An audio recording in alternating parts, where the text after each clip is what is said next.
মেঘ ফেটে ভয়াল বন্যা, এটা শুধুমাত্র অতিবৃষ্টি নয়, এটা ছিল ক্লাউড ব্রাস্ট অর্থাৎ মেঘ বিস্ফোরণ।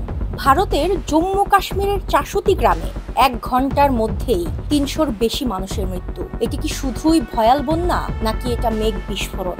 কতটা ভয়াবহ হতে পারে এই মেঘ বিস্ফোরণ? প্রচণ্ড বৃষ্টি মানেই মেঘ বিস্ফোরণ নয়।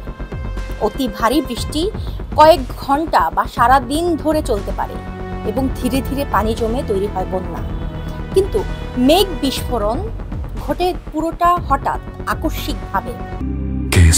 শেকড় থেকে শিখরে মাত্র ২০ থেকে ৩০ মিনিটে ১০০ মিলিমিটার বেগে বৃষ্টি, এবং তা ঘটে পুরোটাই আকস্মিকভাবে এবং একটি সংকুচিত স্থানে।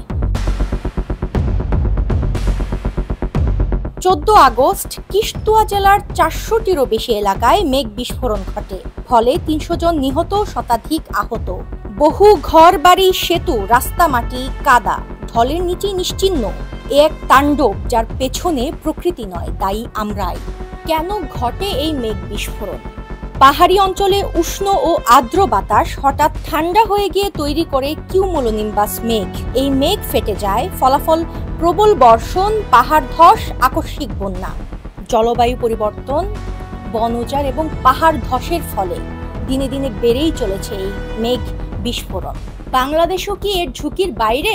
একদম না। পার্বত্য চট্টগ্রাম, সিলেট বা মেঘালয় সংলগ্ন অঞ্চল সবখানেই রয়েছে মেঘ বিস্ফোরণের উপযোগী ভৌগোলিক ও জলবায়ু পরিস্থিতি। এই দুর্যোগ সীমান্ত চিনে না। আজ জম্মু কাশ্মীর, কাল হতেও পারে বাংলাদেশি কোনো পাহাড়ি জনপদ। এখনই পদক্ষেপ না নিলে প্রকৃতির প্রতিশোধ আরও ভয়ানক হতে পারে। UK Asha, channel I.